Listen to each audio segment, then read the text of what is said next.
We're standing high above the Via Dolorosa. If you could see over this railing, you'd see that there are whole groups of pilgrims that are retracing the Stations of the Cross on the Via Dolorosa. Where we are in the Bible is in Isaiah 53, and let me just read a few words from which the Via Dolorosa has been named. It says in Isaiah 53 that he is a man of sorrows and acquainted with grief. We hid, as it were, our faces from him. This is speaking of Jesus as he headed toward the cross. It says he was wounded for our transgressions. He was bruised for our iniquities. The chastisement for our peace is upon him, and by his stripes we're healed. The Via Dolorosa speaks of how Jesus suffered for us. It's the way, via, of suffering, Dolorosa. It's the place of sorrows and suffering. What I'm going to do from up here, now that we've read Isaiah 52, is retrace all the events in the four Gospels that surround the death of Jesus Christ. If you, and I'll try and describe so you can see it as I point to it, if you look past this Roman Catholic yellow flag, which shows this is an official Catholic monument, the furthest object you can see is a cream-colored spire and kind of a conical lead gray dome. That is Mount Zion. You can see from where we're standing Mount Zion. Mount Zion is the place of the upper room, the Last Supper, and Jesus meeting with his disciples. So on that last night before the cross, Jesus was right there. And he went from the Last Supper, that final Passover, after he taught them, and we're in John 14, John 15, John 16, Jesus was teaching them, and then it says he got up and told them it was time to go to the Garden of Gethsemane. Now, if you follow me, I'm going to walk across the horizon here. We're going from Mount Zion, past that curved top Herva synagogue, past the Jewish quarter. You see the buildings going down, and then you see another big minaret, and then a gray top, that's Al-Aqsa. Keep going this way, another Station of the Cross, the Dome of the Rock. Keep going to the left, past the Austrian flag, and straight through. If you look just to the right of this giant minaret right here, all of those green trees, that is Gethsemane. You can actually see Dominus Flevit and the golden top of the Church of Gethsemane. So right there, Jesus went from the upper room, Mount Zion, walked all the way across to Gethsemane. And there, the scriptures say that he prayed.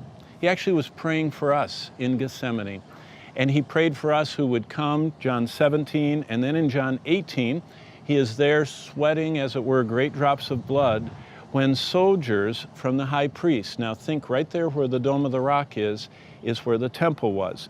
And 600 soldiers and the high priests and all of their assistants took the contingent over to Gethsemane, arrested Jesus, and brought him to Caiaphas's house. And if you go back to the Herva synagogue, the white dome, right behind that is where the high priests live. And Jesus was kept there until dawn. And as soon as it was dawn, and he was kept in a prison under the high priest's house, right there by that white dome that has a little tree in front of it, then he was moved across to Pilate's residence. Pilate, the one that presided over Christ's crucifixion, lived in the palace of Herod. Now remember, Herod had died 30 years before the crucifixion of Christ. Now you say, where did Pilate live? You can see that right on the horizon. If you look, you'll see in the distance 3 Israeli flags. There are 3 flags together on top of a square fortress. That's Herod's palace. That's where Pilate lived. So Jesus was taken there, and that's where Pilate says, I don't have any jurisdiction, you send him to your own people. So they shuttled Jesus back for another mock trial, and then Pilate moves to his official residence. And his official residence, when he sat on the seat of judgment, was right beneath us, right where we're standing now. It was called the Antonian Fortress. And there, in front of Pilate, was a stone pavement, much like what I'm standing on here. It's called the Gabbatha. And Pilate declared Jesus guilty. offered them Barabbas or Jesus, and they said, "Crucify Jesus." And then Pilate had him scourged. And there in that fortress, they tied Jesus to a pole, and with this long whip with sharp glass and metal and large objects on it, on long leather strips, a Roman soldier gave him scourging. Many prisoners died during the scourging. Often during the scourging, the ribs and the bones would be exposed because the flesh was torn off. But after Jesus endured those sorrows, that's what he did for us. The Via Dolorosa, the way of sorrows, Isaiah 53, he bore our sorrows and our iniquities. But after he was scourged, he took his cross and walked to be crucified. And if you look now in the distance, you can see right under this flag, you see two gray domes. One has a big gold cross on it, and then to the right, there's another bigger gray dome, and that dome has a small cross on it. Those two gray domes beside each other, the furthest thing in the distance you can see, is called the Church of the Holy Sepulchre. The Church of the Holy Sepulchre is built over a quarry. It's built over a spot that was outside the walls in Christ's time. It was built in the spot where most likely crucifixions occurred. So Jesus was taken from where we are, the Antonian fortress, to the Holy Sepulchre, which was Calvary, and crucified.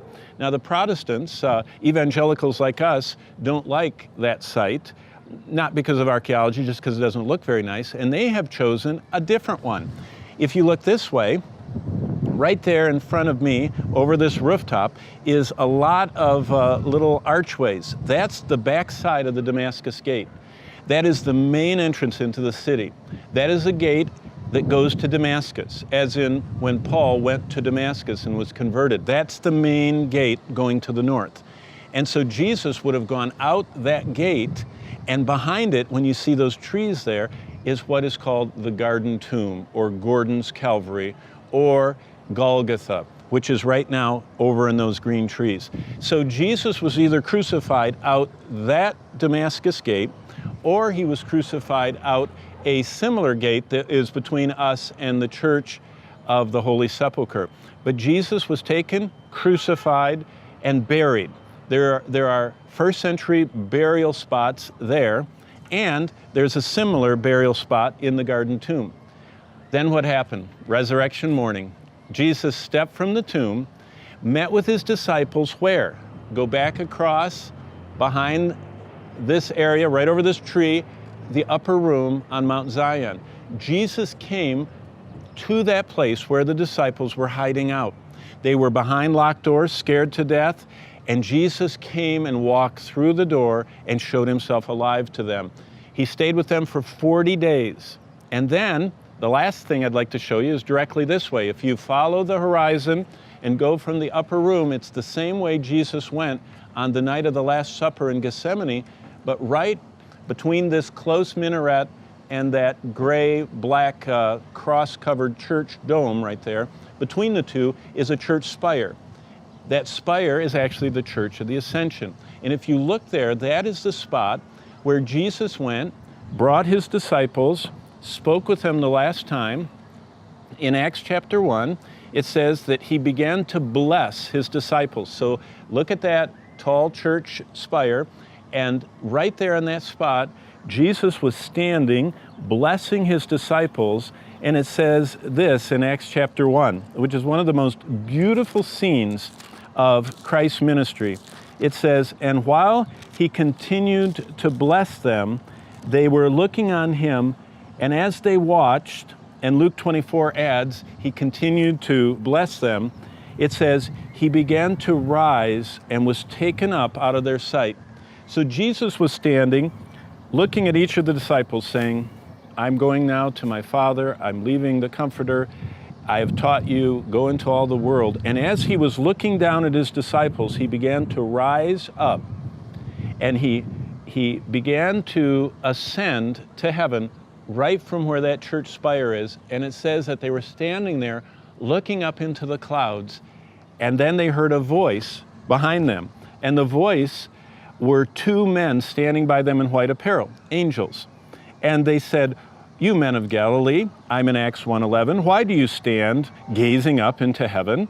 This same Jesus who was taken up from you into heaven will so come in like manner as you saw him go into heaven. And it says they returned from the mount called Olivet all the way across to the upper room.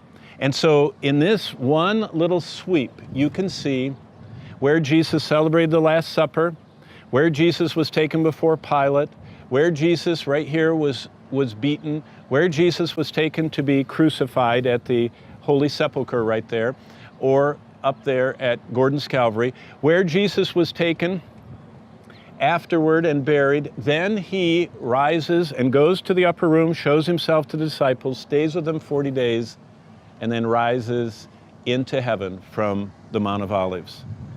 All of the biblical panorama of what Jesus did here for us, suffering on the Via Dolorosa, suffering crucifixion on the cross, and then risen, conquering, and rising to heaven. What a blessing to be right here in the land of the book.